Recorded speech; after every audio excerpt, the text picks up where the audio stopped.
시청자 여러분 안녕하십니까? 제22대 국회의원 선거가 약 1년 앞으로 다가오면서 여야 경쟁이 본격화되고 있습니다. 여당인 국민의힘은 예상대로 윤심을 앞세운 김기현 대표 체제가 출범하며 당이 안정을 찾았다는 자평을 내놓고 있는데요. 야당인 더불어민주당은 이재명 대표 체제로 총선 준비에 들어가고 있지만 사법 리스크에 대한 우려로 당내 갈등이 불거지는 모습입니다. 이런 가운데 내년 총선은 0.73%포인트 차이로 대선에서 승리한 윤석열 대통령의 집권 2년차 중간평가 성격으로 치러질 것이라는 전망이 나옵니다. 오늘 시사톡톡에서는 1년 앞으로 다가온 총선의 핵심 이슈를 중심으로 토론해 보겠습니다. 먼저 오늘 모신 두 분 패널 소개하겠습니다. 장성철 공론센터 소장 모셨습니다. 어서 오십시오. 네, 안녕하세요. 반갑습니다. 천영길 뉴스민 대표 모셨습니다. 어서 오십시오. 반갑습니다. 네. 총선이 1년 앞으로 다가왔습니다. 이 가장 큰 정치적인 행사 그렇죠. 중에 하나인데요. 먼저 내년 4월 10일 총선에 대한 성격 규정 혹은 또 전망 어떻게 보시는지 개괄적인 어떤 말씀을 두 분께 먼저 듣고 하나씩 짚어보도록 하겠습니다. 먼저 장 소장 먼저 하실까요? 중간평가죠. 정권에 대한 중간평가다라고 말씀을 드립니다. 그동안 윤석열 정권이 정치를 잘 해왔느냐, 국정 운영을 잘 해왔느냐, 국민의 삶을 어떻게 잘 살폈느냐, 그거에 대한 종합적인 평가다라고 말씀을 드려요. 흔히 이제 정권 중간에 열리는 총선은요, 집권 여당에게는 무덤이다. 그런 얘기도 있는데 네. 꼭 그렇지만은 않은 것 같아요. 96년도 이후로 총 7번의 총선이 있었거든요. 그 과정 중에서 5번은 여당이 이겼고요. 2번만 야당이 이겼습니다. 네. 근데 2번이 야당이 이겼을 때가 16대 한나라당 때와 20대 민주당 때였거든요. 네. 공통점이 있어요. 네. 야당이 이기려면 강력한 대선 후보가 있어야 돼요. 네. 16대 한나라당 때는 이회창이라는 대선 후보가 있었고 20대 민주당에서는요. 문재인이라는 강력한 대선 후보가 있었어요. 네.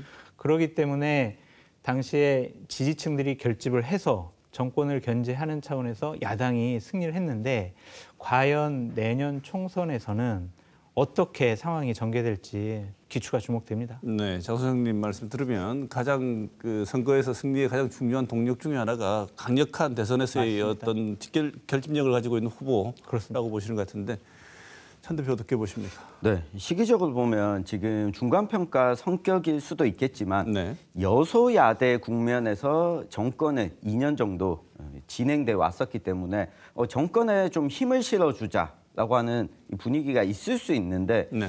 지금 최근 들어서 윤 정부에 대해서 이 평가가 좀 좋지 못한 쪽으로 흘러가고 있어서 이 정권에 대한 심판론이냐 아니면 윤 정부가 미워도 일단 앞으로 남은 3년은 여대 야소 국면을 한번 만들어주느냐 요 싸움이 될 것 같습니다. 네, 지금 두 분 말씀 들으면은 이 각 당의 내부 사정과 비교해서 생각을 해보면 두 당 다 만만치 않다 이런 생각이 듭니다. 그렇죠. 한쪽은 네. 대통령의 지지율이 엉망이고 지금 네. 국민들이 반감 이 한일 정상회담 이후에 분위기가 안 좋고 네.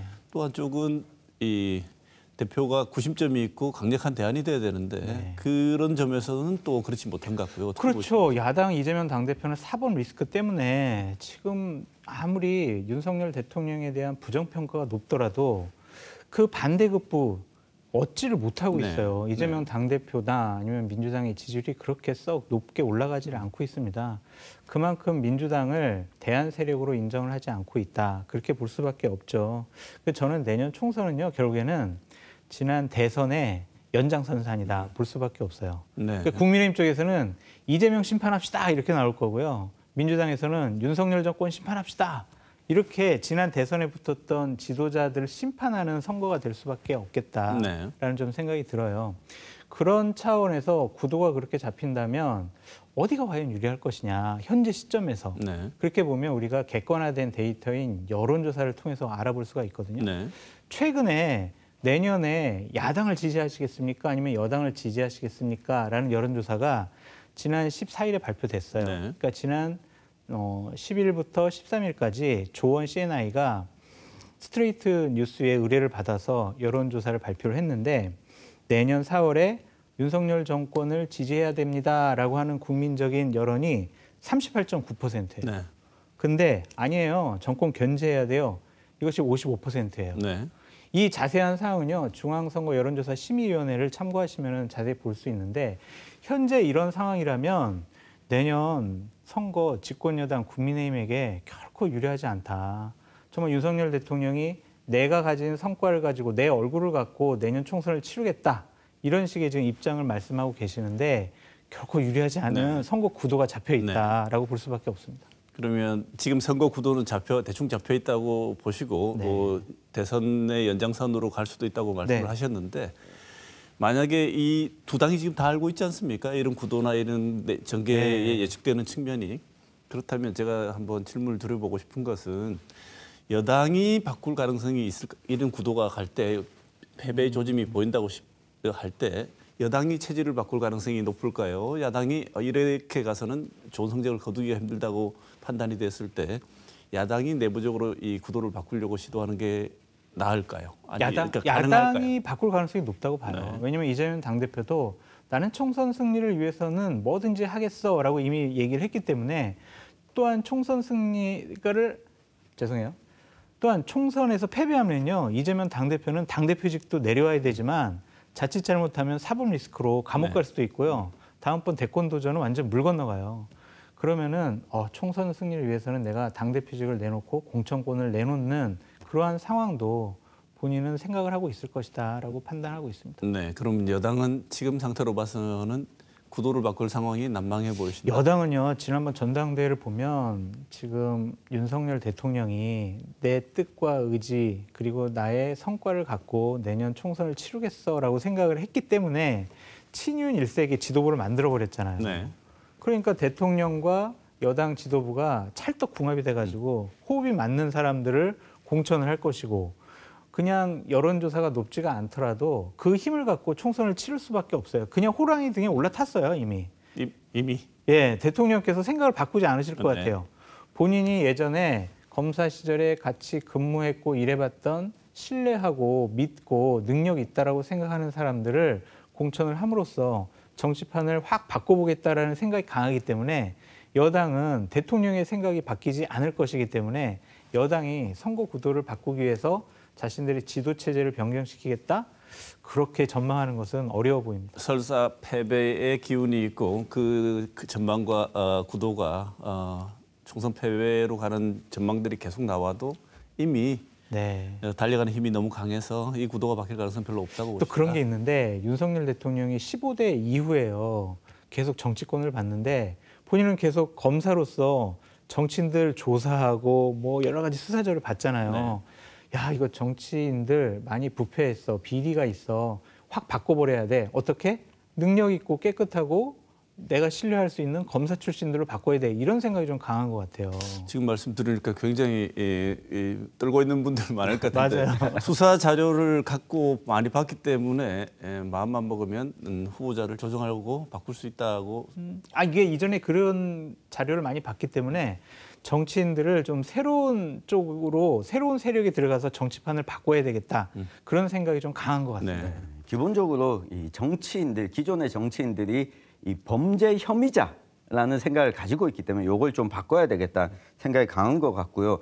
앞서 소장님께서 말씀해 주신 것처럼 이 강력한 대권 후보가 있어야 되는데 이 2년 차다 보니까 당내에서 국민의힘 내에서 윤석열 대통령을 대신할 강력한 대권 후보가 나오기 어려운 측면도 있기 때문에 이대로 밀고 갈 가능성이 크고요. 이 더불어민주당의 경우에는 이전이었죠. 이 문재인 이 대표 시절에 총선을 앞두고 지도 체제를 바꾼 경험이 있습니다. 그렇죠. 이 경험이 있기 때문에 당내에서는 이재명 대표도 그렇고 이 당내 여러 의원들도 이 지난 경험을 다시 살려서 우리가 총선을 치르자라고 바꿀 여지가 민주당 쪽에서는 남아 있는 거죠. 네, 저쪽은 대통령의 그립감이 너무 강하니까 다른 대안이나 혹은 중간에서 다른 조정을 하자는 말이 나오기도 어려운 상황 정도로 강한 정도고 민주당 같은 경우에는 예전에도 한번 비대위 체제로 선거를 해본 경험이 있으니 언제든지 그 체제에 진입은 가능해 보이시죠. 네, 그러니까 2020년도 문재인 전 대통령이 했던 그런 방식으로 아마 내년 총선 공천이 이루어질 것 같아요. 뭐냐면 공천은 일단 이재명 당대표가 어느 정도 다 하고 내년 1월쯤에 비대위 체제를 통해서 선거의 얼굴은 좀 국민적인 신망을 받는 분을 내세울 가능성이 높아요. 본인은 한 발짝 뒤로 물러날 가능성이 높죠. 네. 윤 대통령이 당을 장악한 거는 엄청나게 강력하게 장악을 하셨는데 네. 국민의힘 내부의 당 사정은 또 그렇게 뭐 정리가 깔끔하게 된 것 같지는 않아요. 뭐 주류에서는 깔끔하게 정리가 끝났다고 생각하시겠지만 내부적으로는 연포탕이라고 말씀을 하시고 김기현 대표가 다 포용하겠다고 했는데 많은 평가가 지배적인 평가는 그렇게 뭐 포용된 것 같지가 않다 이렇게 얘기를 하는데 그러면 비윤 세력들이 뭐 졌으니까 짐 정리하고 떠나는 게 수순입니까? 아니면 그 안에서 또 다른 도모를 한번 해볼까요? 그 주류 세력들은요, 비윤들 그냥 짐 싸고 좀 밖으로 나갔으면 좋겠어라는 생각을 갖고 있는 것 같아요. 네. 국민의힘이라는 보수 우파 정당 진영의 플랫폼에서 저 사람들하고는 같이 정치를 못하겠어라고 생각을 하는 것 같습니다. 그러니까 바로 전당대회 다음 날 뭐 조수진, 김재원 최고위원들이 나와서 이준석 계열 이런 사람들하고는 같은 당에 있지를 못하겠어요. 당원들은 추방을 원하고 있어요. 그런 사람들하고는 상종조차 못하겠어요. 이런 얘기를 막 퍼붓고 있잖아요. 그리고 내년에 과연 이준석 전 대표를 공천을 줄 거냐 말 거냐 이런 거 가지고도 지금 얘기를 하고 있단 말이에요. 그럼 현실적으로 비주류가 다른 살림을 차릴 수 있고 아니면 분당을 해가지고 다른 정당을 만들 수가 있을까? 아니면은 비주류라고 하는 사람들이 무소속으로 출마해서 내년 총선에서 살아 돌아올 가능성이 있느냐 이런 것들을 다 따져봐야 되는데 저는 다른 살림 차리는 거는 쉽지 않아 보여요. 네. 왜냐하면은 정당을 새롭게 만들려면은 제일 첫 번째 조건이 구심점이 있어야 돼요. 대선 후보급의 구심점. 네. 그래야지 국민들이 그 사람을 믿고 그 사람을 지지하면서 모이는데 현재 비주류에서 대선 후보급 지도자가 없어요. 네. 그리고 국민의힘 계열의 보수파 정당에서 새로운 정당이 생기려면 대구 경북이 움직이지 않으면요 이건 불가능해요. 대구 경북의 주민들이 야 그래 이번에 국민의힘 안 되겠어. 새로운 정당이 나와서 보수파를 좀 개혁해야 돼. 그래서 우리는 국민의힘 말고 다른 정당을 밀어줄 거야. 그렇게 판단하지 않는 한 새로운 정당이 나오긴 힘들다. 네. 그래서 현 체제, 국민의힘 체제 안에서 비주류들이 그냥 공천을 받거나 출마를 못하거나 그럴 가능성이 높지 새로운 살림을 따로 차려나간다? 이건 불가능해 보인다라고 말씀드립니다. 대구 경북 지역에서 취재를 쭉 하고 계신 우리 천 대표께서는 보시기에 정말 이 지금 선거 끝나고 난 뒤에 이 비주류 세력에 대한 시선이 온도가 대구 경북 지역에서는 어떻다고 보십니까? 뭐 앞서 소장님 언급을 하셨지만 저 사람들 왜 아직까지 당에 남아있지 이런 시선들이 많습니다. 정말 내쫓아야 된다 생각하시는 것 같아요. 네. 다만 이 분당 가능성은 저도 거의 제로에 가깝다고 보는데요. 일단 구심점이 있거나 대구 경북의 주민들의 지지를 얻거나 또는 한 가지 여지는 국민의힘이라고 하는 이 보수우파 정당뿐만 아니라 이 제3지대를 더불어민주당 쪽에서 이 주류 세력들과 함께 제3지대가 만들어질 때 가능한데 지금 구도에서 보면 당내 비주류라고 하시는 분들, 양당의 비주류들도 같이 뭔가를 도모하기는 어려운 지형에 있다. 이념적으로도 겹치는 부분이었고 대표적으로 이준석 전 대표와 더불어민주당의 비주류라고 이야기하고 있는 뭐 박용진 의원이나 이분들이 겹쳐지는 면이 크게 없습니다. 네. 이게 가능하다면 제3지대도 가능하지만 지금 현재로서는 그것도 좀 불가능해 보이는 상황입니다. 근데 재밌는 포인트가 하나 있어요. 뭐냐면 이준석 대표가 과연 공천을 받아서 현재 노원에 출마할 수가 있느냐 아니면은 무소속으로 다른 지역으로 출마할 수 있느냐 이제 이러한 것도 우리가 살펴봐야 될 중요한 흥미로운 관점인데 저는 이준석 대표를 만나면은요 대구에 무소속이라도 출마해라 이런 식으로 얘기를 하고 있어요. 네, 분위기가 이런데. 네, 아니 그래도 대구가요 그래도 좀 지도자급 좀 전국적으로 이름이 나 있는 분들은 무소속으로 출마해도 좀 당선시켜주는 분위기가 있잖아요. 네. 예전에 유승민 의원도 그랬고 홍준표 시장도 무소속으로 출마해 당선됐고요. 김부겸 의원도 뭐 다른 당이지만 대선 후보급이라고 하니까 좀 밀어주는 분위기가 있었잖아요. 그래서 이준석 대표도 어쨌든 당대표도 했고 보수파 진영에 상당히 중요한 인재이기 때문에 대구 경북에서 좀 키워볼 만한 인재가 아니냐라고 판단이 되면 아마 무소속으로 출마해도 가능성이 있다. 그래서 저는 대구 지역에서 한번 출마해봐라라고 지금 조언을 하고 있는 상황입니다. 어쩌면 이준석 대표 정도면 대구 경북이 새로운 정치의 가능성을 여는 그렇죠. 차원에서도 키울 수 있다고 보시는군요. 네, 왜냐하면 대구 경북 여론조사를 해보면은요, 총선 전에 여론조사를 해보면 항상 현역 의원 교체 비율이 가장 높은 전국 시도 단위에서 대구가 1등이 항상 나와요. 네. 그렇기 때문에 그런 요구와 바람이 있어요. 새로운 사람이 와서 우리 대구 경북을 좀 바꿔줬으면 좋겠어. 라는 생각을 갖고 계신 것 같아요. 그러한 차원에서 분명히 그러한 성원과 바람을 이끌어낼 수 있는 적임자가 될 수 있다라고 네. 보여집니다. 장 소장 이 대표랑 가까우시니까 그렇게 얘기하면 반응은 어떤가요? 이 대표와는? 아유, 1년이나 남았는데 우리가 뭐 중간에 변수가 너무 많아서 뭐 상황 지켜보자고 그러시죠. 네. 현재로 봐서는 두 분 말씀 들어보면 두 당이 치열하게 또 대결할 가능성이 있는데 네. 어떻게 보면 윤석열 대통령은 이번에 회담에 많은 분들이 왜 그렇게까지 해야 되는지 이유를 모르겠다고 하지만 어쨌든 결과적으로는 점수를 많이 잃었습니다. 이렇죠. 네, 이 한일 회담이 1년 뒤나 남았는데라는 거 보면 워낙 이렇게 많이 바뀌니까 1년 전에 일을 기억할까 할까 이런 생각 때문에 그런지 모르겠는데 네. 영향이 여전히 있으리라고 보시나요? 현재 시점에서 보면 영향이 아주 많다라고 볼 수밖에 없죠. 왜냐하면 한일 정상회담 이후에 국민의힘과 대통령의 지지율이 상당한 폭으로 하락을 했잖아요. 네. 근데 이것이 계속 유지될 것인가는 7월 달까지는 봐야 될 것 같아요. 지금 민주당은 계속 한일 정상회담, 굴종외교, 교록외교, 뭐 조공외교, 나라를 팔아먹은 이완용과 같은 회담 뭐 이런 식으로 공격을 하고 있어요. 계속 이 분위기를 가져갈 겁니다. 근데 주도권은요. 민주당에 있는 건 아니에요. 네. 국민의힘에 있거나 윤석열 대통령에 있거나 아니면 미국에 있다고 보여져요. 만약에 한일 정상회담이 잘못 평가받으려면 미국이 이러한 상황에 대해서 아유, 니들 왜 화해했어?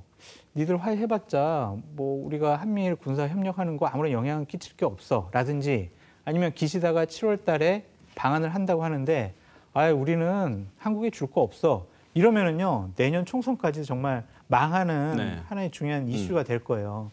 근데 4월 달에 윤석열 대통령이 미국에 가서 국빈 방문해서 정말 좋은 성과를 거둬오고 또한 7월 달에 기시다가 4월, 5월 자신들의 선거를 잘 치고 난 다음에 방한해가지고 우리가 원하는 대통령이 원하는 또한 국민들이 원하는 그런 호응 조치를 하게 되면은요. 이 이슈는 오히려 또 윤석열 대통령과 국민의힘에게 좋은 쪽으로 네. 바뀔 수가 있다. 그래서 이거는 좀 7월 달까지 상황을 봐야 한다라고 말씀드립니다. 네, 저는 내년 3월까지 상황을 좀 봐야 하지 않을까 싶은데요. 내년 3월이요. 네, 이 한일 정상회담과 관련해서 여파는 내년 총선까지 있을 게 분명한데 어느 쪽으로 이득을 볼 거냐는 내년 3월까지 봐야 됩니다. 내년 4월 10일이 총선인데요. 네. 왜냐하면 이게 지금 더불어민주당에서는 이게 굴욕 외교다, 윤석열 대통령이 친일이다 이렇게 평가하고 있는데 사실 세대별로 보면 이 정부에 대한 평가가 비판 여론은 똑같지만 나오는 이유는 조금 차이가 있습니다. 이게 40대, 50대, 60대의 경우에는 이 전통적인 일본에 대한 반일 감정이 있는 반면에 20대, 30대의 경우에는 일본과 우리가 동등한 국제사회 국가인데 왜 우리가 이만큼 내주고 얻어오는 건 없느냐라고 하는 이 계산을 해봤을 때 비판적인 여론을 가지고 있는 거거든요. 그런데 내년 총선을 앞두고도 일본과의 관계, 특히 저는 대북 관계도 영향을 미칠 거라고 그럼요. 봅니다. 한일 관계를 이렇게 풀었는데 대북 관계 진전이 없다라고 하면 윤석열 정부에게 불리하겠지만 대북 관계에도 진전이 있거나 일본과의 관계에서 이득이 얻어오는 것들이 생기게 되면 이게 윤석열 정부에는 오히려 플러스 요인이 될 거다. 두 분 말씀을 종합하면 일종의 재형저축 같은 건데 네. 이자가 붙어오면 이게 근데 윤 대통령이나 여당 입장에서는 그걸 정말 바라면서 결국은 총선 바로 직전이나 총선에 정말 많은 영향을 미칠 수 있을 때 봐라 이렇게 하려고 했던 거다. 이러면 절대적인 도움이 되지만 그렇죠. 네.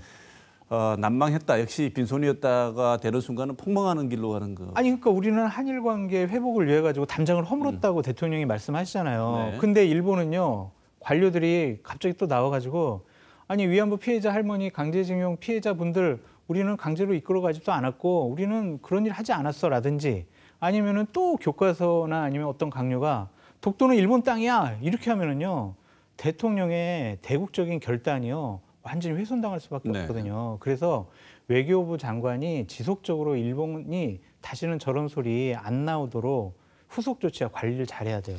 네. 두 분이 보시기에 가장 핵심적인 총선 이슈 우리 천 대표부터 먼저 할까요? 뭐라고 보십니까? 네, 윤석열 정부 입장에서는 내년 총선의 핵심 이슈로 노동 개혁을 가지고 나올 것으로 네. 보입니다. 실제 지금 근로시간 69시간까지 허용하자라고 하는 이야기부터 노동조합을 개혁하겠다라고 이 대대적인 수사를 벌이고 있는 이유는 내년 총선을 앞두고 이 의제를 이 부분을 가지고 나올 공산이 커 보입니다. 그러면 이 지금 나오고 있는 평가를 보면 주 69시간 허용 이야기를 꺼냈다가 여론으로부터 또 반격을 당하고 있거든요. 네. 애초에 노동조합의 뭐 부패를 끊겠다라고 했을 때는 여론 추이에서는 어느 정도 지지도 상승 효과를 얻었습니다. 이걸 밀고 나가다가 어디에서 부딪힐지 앞으로 나올 정책에 따라서 좀 지켜봐야 될 것 같은데 노동 의제가 좀 윤석열 정부 입장에서는 핵심 의제일 거고 더불어민주당에서는 이걸 어떻게 반박할 거냐가 또 하나의 과제가 될 것 같습니다. 네. 장소정 보시기에는 어떻습니까? 그러니까 뭐 노동개혁, 연금개혁, 교육개혁 이거를 잘 해낼 수가 있느냐도 중요한 변수겠지만 가장 중요한 변수는 대통령 지지율이에요. 네. 대통령 지지율 낮으면은요 여당 총선은 폭망하고요. 대통령 지지율 높으면은요 여당은 총선에 승리해요. 봐보세요. 대통령 지지율 내년에 높으면 전국의 국민의힘 뭐 총선 출마자들은 대통령과 저 이렇게 가까워요라고 하면서 같이 사진 찍거나 옆에 서 있거나 네. 그런 걸 하는데 대통령 지지율 낮으면은요 그 사진 전혀 못 씁니다. 네. 대통령과의 인연을 강조하지 못할 거예요. 대통령 지지율이 가장 중요하다라고 말씀을 드리고 또 하나는 민주당은요 이재명 당대표의 사법 리스크가 중요할 수밖에 없어요. 그러니까 공직선거법 허위사실 유포와 관련해서는 아마 추석 전에 1심 판결이 나올 거거든요. 네. 거기서 만약 유죄를 받았다. 그렇게 되면은 이재명 당대표가 당대표직 유지하기가 쉽지가 않아요. 그러면은 지도 체제가 흔들릴 수밖에 없기 때문에 네. 이재명 당대표 사법 리스크 가장 중요해 보이고요. 또 하나는 공천 파동이 또 중요해 보입니다. 그러니까 윤석열 대통령은 본인이 신뢰하는 사람들을 많이 공천해 주려고 할 거예요. 특히 대구 경북 지역은요. 네. 제일 타켓이 될 네. 거예요. 그러니까 그러한 것이 현역 의원들과 얼마나 큰 갈등. 그래서 현역 의원들이 나는 못 받아들이겠어. 출마 뭐 대통령이 신임하는 정치 초선들 공천 주세요. 나는 내 지역 내가 다 껐으니까 나는 무소속이라도 출마할 거야. 이러면 국민의힘은 총선 망하는 거죠. 네. 그러니까 민주당도 마찬가지입니다. 이재명 당대표가 자신을 지지하고 따르는 사람들을 많이 공천 주려고 하면은 또 공천 파동 나요. 이것도 가장 중요해 보이고요. 막판에 가면은 또 중요한 게 권력 차원에서 여정 부정, 부패, 비리 이런 것들이 나오느냐도 좀 지켜봐야 될 것 같고 저는 안 될 거라고 생각을 하는데 선거구제 개편도 중요한 변수 중에 하나라고 보기 네. 됩니다. 지금도 물밑에서는 말씀하신 대로 대구 경북 지역이 주요 물갈이의 타겟이니까요. 타겟이죠. 물밑에서는 엄청나게 각자 바쁠 텐데 네. 수면 위로 올라오는 그러니까 현역과 공천하고 싶어 하는 시민들. 사람들 사이에서 벌어지는 어떤 이 수면 위로 올라와서 보이는 시점이 언제쯤 예상하시나요? 그거는 저는 서서히 이제 올해 추석 이후부터는 그게 보일 것 같아요. 왜냐하면은 공직자들이 출마하려면은요 장차관들 아니면 대통령실에서 근무하는 분들이 추석 이후에는 그만둬야 돼요. 네. 그러면은 누가 그만뒀냐라고 언론에서 먼저 파악을 할 거고 그다음에 그 사람 고향은 어디냐 그리고 그 사람 지금 집은 어디냐 어디로 이사 갔냐 이런 식의 보도가 상당히 많이 네. 나올 거예요. 네. 그러면은 아마 그 지역의 현역 국회의원들은 엄청나게 긴장할 겁니다. 그만두고 나오는 순간 윤심이 실려 있는 후보구나라고 생각을 하면 현역 의원들은 긴장 안 할 수가 없죠. 네, 지금 지역에서 혹시 윤심이 실려서 오는 바람을 느낀다고 말하는 정치인들이 있습니까? 현재까지는 없습니다. 네. 현재까지는 대구 경북 지역의 국회의원 모두 내가 바로 윤심이다. 이걸 적극적으로 어필하고 있기 때문에 공천 물갈이 대상에 나는 포함 안 됩니다라는 이야기를 열심히 하고 다닙니다. 다만 지표 중에 하나를 보면 이번 전당대회 직전에 가장 많이 이미 총선 준비를 위한 이 사무실을 냈던 지역이 어디였냐면 대구 동구 을 지역이었습니다. 네. 이번에 최고위원이 지명직 최고위원이 된 이 강대식 의원 지역구인데 이전까지 친유승민계다라고 이 분류가 돼서 모두들 총선 1년보다 훨씬 전에 그 지역에 와서 준비를 했습니다. 근데 이번에 지명직 최고위원이 되고 난 다음에 그분들의 활동이 이제 뜸해졌습니다. 그러니까 분위기가 이 동네에서 다니다가 현수막이 어디가 걸려 있냐 이걸 보시면 알 텐데 장 소장님 말씀하신 것처럼 9월 전까지 추석 전까지 걸리는 내가 윤심이다라고 하는 것은 크게 중요하지 않다. 맞아요. 아무런 의미가 없다는 이야기를 지역에서도 좀 드리고 싶습니다. 근데 추석 이후에 시작이지만 정말 가장 극명한 갈등이 나타날 거는요. 내년 2월이에요. 2월 되면 이제 공천 윤곽이 다 드러나거든요. 네. 그러면 이제 현역 의원들이 나는 그럼 무소속 나가야 될지 아니면은 그냥 정권 차원에서 배려해주는 공기업 사장 자리 가야 될지 아마 심각한 고민에 빠질 겁니다. 대략 뭐 굉장히 힘든 예측이지만요. 대략 퍼센테이지로 본다면 어느 정도 교체 예상하십니까? 대구 경북 같은 경우에 저는 3분의 2 이상 교체 가능성이 높다고 봐요. 3분의 2요? 왜냐면은요. 윤석열 대통령이 본인이 신임하는 사람을 정치권에 진출시켜야 되겠다라는 소명 의식을 갖고 있는데 네.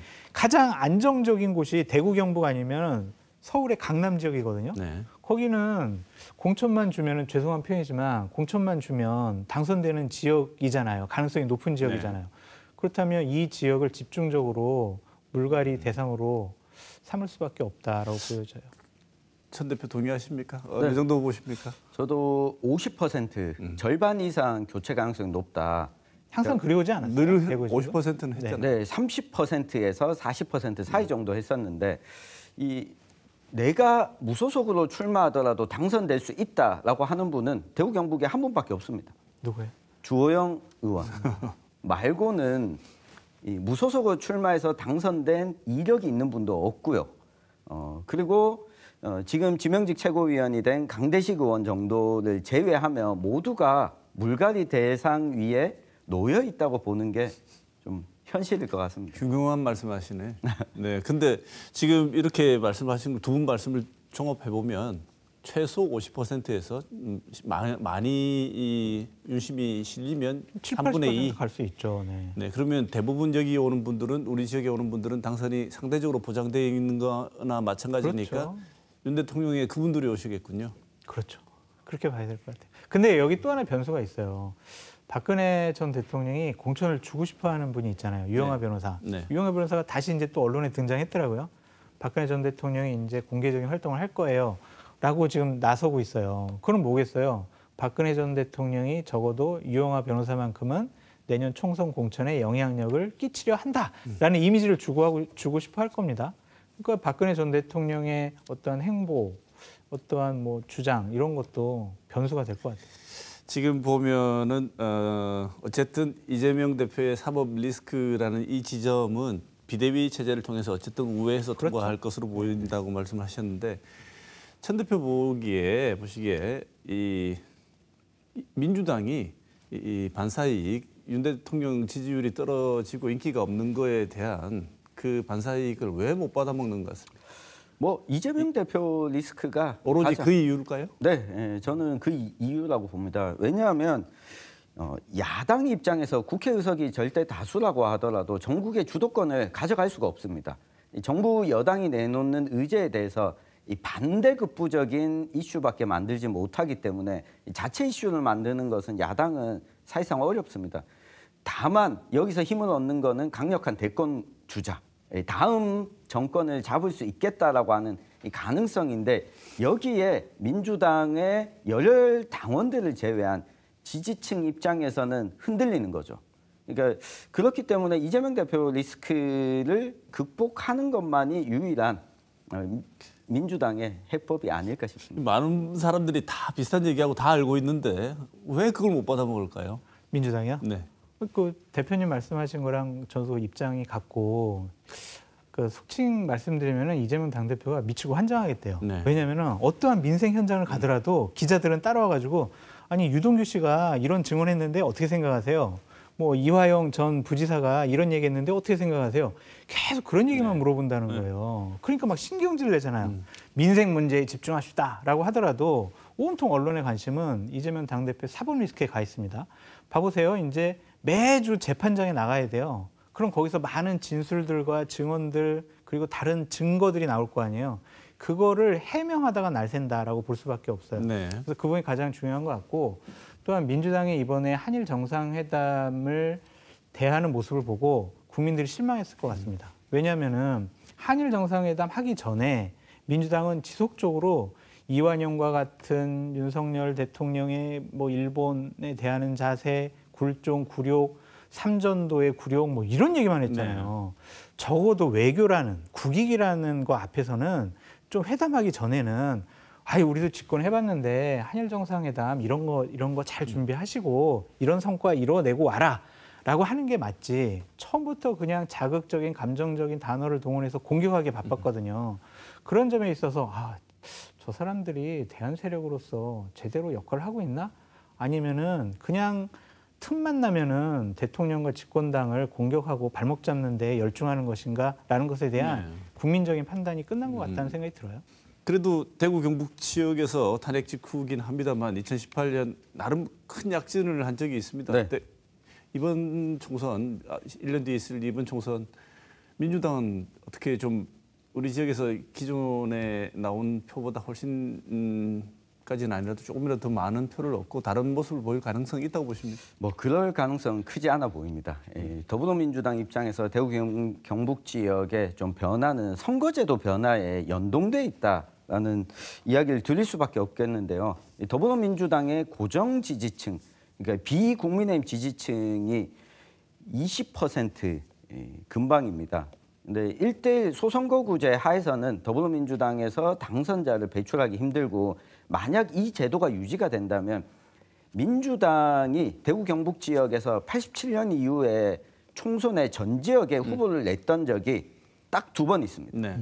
그때가 언제냐면 노무현 정부 때 열린우리당이 창당했을 때 그리고 문재인 정부가 출범하고 치러진 총선에서 그러니까 집권 여당일 때 후보 출마가 가능했지만 지금은 야당인 상황에서는 소선거구제 하에서는 전 지역구 출마도 어려운 상황이다. 결국 선거제도가 중대선거구 제도가 일정 부분 대구 지역에 도입이 되느냐 아니면 권역별 준연동형 비례대표제가 도입되느냐에 따라서 지역 상황은 결정될 것으로 보입니다. 네. 정의당, 진보당 내년 어떻게 이 선거제도가 개편이 묶여 있는 것입니다만 네. 선거제도 개편 어떤 전망 어떻게 보세요? 저는 되게 부정적으로 보고 괴멸적인 그런 선거 결과 받을 수밖에 없다라는 좀 생각이 들어요. 정의당 같은 경우에는 노회찬 심상정 이후에 새로운 스타 정치인이 없어요. 그러니까 이미 상당히 늙어버린 정당이 돼버렸고 또한 페미니즘 정당과 노동자 정당, 대변하는 정당 헷갈려하는 것 같아요. 스스로 상당히. 그래서 스스로의 정체성을 잃어버렸다. 그래서 당원들도 많이 지금 탈당하고 있다고 하더라고요. 그래서 심상정 의원 정도 한 명 살아올 가능성이 있지 어떠한 비례대표로서도 상당히 좀 저조한 성적을 거둘 수밖에 없다라고 전망해 봅니다. 네. 정의당 입장에서는 비례대표가 확대되는 걸 바라겠지만 지난 총선, 지지난 총선과 대비해서 정당 비례득표율이 정의당이 늘어날 거다 이렇게 예상하기는 좀 어렵습니다. 네. 오히려 이 도시 지역에 중대선거구제가 도입되면 뭐 심상정 의원이라든가 이정미 대표라든가 일부 당선자를 배출하고 현재 상황을 유지하는 정도의 가능성이 있어 보이고요. 오히려 지금 보궐선거에서 진보당이 전주에서 당선자를 만약 배출하게 돼서 원내 정당으로 내년 총선을 치르게 된다면 선거제도 변화에 따라서 정의당과 진보당의 위치가 바뀔 가능성은 있지 않을까 예측해 봅니다. 가능성은 있지만 난망해 보인다. 네. 아까 장 소장께서는 말씀하셨는데 선거제도 개편 난망하다. 불가능해요. 불가능해요. 개편될 수밖에 없습니다. 이거 굉장히 불가능해요. 네 개도 좋아요, 저는. 왜 될 수밖에 없다고 보십니까? 지금 만약에 선거제도가 바뀌지 않으면 선거법 개정이 되지 않는다면 연동형 비례대표제가 도입된 형태로 선거가 치러질 수밖에 없습니다. 그러니까 이거는 양당 모두 원하지 않기 때문에 혁신적인 형태로 선거제도가 바뀌지는 않더라도 지금의 법률 안에서 선거제도가 일부분은 바뀔 수밖에 없는 상황이라는 겁니다. 그러니까 제 얘기는요. 소선거구제라는 큰 틀은 유지를 하고 말씀하신 것처럼 준연동형 비례대표 제도는 위성정당이 탄생할 가능성이 높기 때문에 바뀔 가능성은 있어요. 그런데 하지만 대통령께서 처음 화두를 던졌던 중대 선거구제의 개편 그리고 김진표 국회의장이 얘기했던 의원 정수 확대 이런 것들은 불가능하다. 소선거구제와 또 비례대표제의 약간의 손질 그 상태대로 내년 총선 맞이할 수밖에 없다. 네. 어느덧 벌써 얘기를 나누다 토론을 마무리해야 될 시간이 됐는데요. 마지막 질문과 함께 이 토론에서 못다신 말씀하실 기회를 같이 드리겠습니다. 마지막 질문은 이번 총선에서 가장 재미있게 생각되는 관전 포인트 혹은 변수 그리고 이 총선을 바라보는 시청자들께 드리고 싶은 말씀 다 포함해서 먼저 장 소장께 1분 드리겠습니다. 대구 경북에 국한돼서 말씀을 드리면 정말 어떠한 새로운 인물들이 공천을 받아서 내려올 것인가를 대구 경북 주민들께서 눈여겨보셨으면 좋겠다라고 말씀을 드려요. 과연 그때 그 새로운 사람을 선택할 것이냐 아니면 기존 정치인을 선택할 것이냐 그것이 아마 총선 판세를 좌우할 중요한 하나의 계기가 될 것이다라고 말씀을 드리고요. 제가 부탁드리고 싶은 것은 대구 경북이 정치인으로서 주변인에 머물러 있지 않았으면 좋겠어요. 대구 경북에서 지지하지 않으면은요 대통령이 국민의힘 보수우파 정당에서 될 수가 없거든요. 근데 자꾸 지도자급 인사, 대선 후보급 인사가 지금 대구 경북에는 없어요. 그래서 내년 총선을 통해서 대구 경북의 차기 지도자 아니면 대선 후보를 키우는 여야를 떠나서 그러한 총선이 됐으면 좋겠다라고 말씀드립니다. 네, 최종길 대표. 네, 저도 비슷한데요. 이 대구 경북 지역의 유권자들이 투표장에서 가장 적극적일 때가 강력한 대권 주자, 우리 지역 출신의 대권 주자가 있을 때입니다. 그래서 여야 모두 이 강력한 좀 대권 주자들이 대구 경북 지역에 좀 출마하는지 우리 유권자들께서 좀 봐주셨으면 좋겠고요. 또 한 가지는 여당뿐만 아니라 야당 입장에서도 이 대구 경북 지역에서 지지를 어느 정도 얻어야 전국 정당으로 이 정권에 대항하는 좀 이미지를 구축할 수 있다. 그렇기 때문에 야당이라고 하더라도 여당일 때처럼 대구 경북 지역의 공천이나 이 출마에 좀 신경을 써주셨으면 하는 바람입니다. 네. 자, 오늘 장성철 공론센터 소장, 천용길 유승민 대표 두 분 모시고 앞으로 1년 남은 22대 총선의 여러 가지 점에 대해서 짚어봤습니다. 오늘 좋은 말씀 주신 두 분 감사드리고 오늘 토론 여기서 마쳐야 될 것 같습니다. 오늘 토론해 주신 두 분께 감사드립니다. 고맙습니다.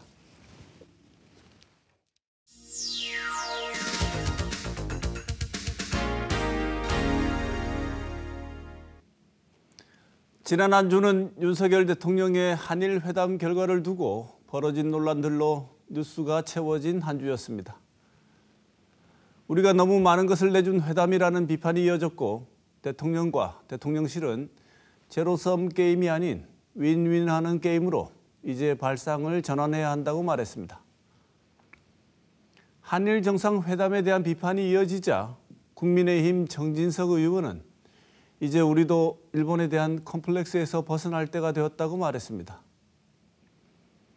그런데 이번 정상회담에 대한 비판들은 일본에 대한 우리의 컴플렉스에서 비롯된 것이 아니라 강제징용을 비롯한 일제강점기 피해자들이 겪은 트라우마를 치유하려는 과정이 왜곡되고 있는 것에서 비롯된 것입니다.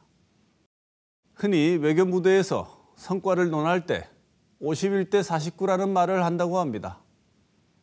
외교적 협상이 성공적이라면 100중 51을 가져가고 아무리 실패해도 49는 가져와야 한다는 말입니다.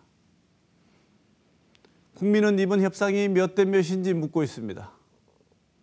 국민은 새로운 미래를 보지 못하고 컴플렉스에 빠져 있어 가르침이 필요한 존재가 아니라 이 나라의 주인으로서 대통령에게 이번 협상에서 얼마나 손해를 본 것인지, 왜 그런 손해를 감수해야 했는지 당연히 물어볼 수 있는 존재라는 점을 여당과 대통령은 잊지 말아야 합니다.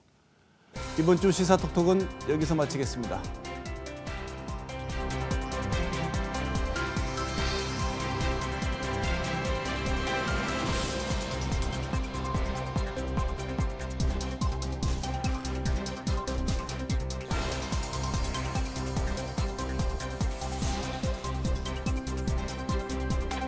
만나면 좋은 친구 MBC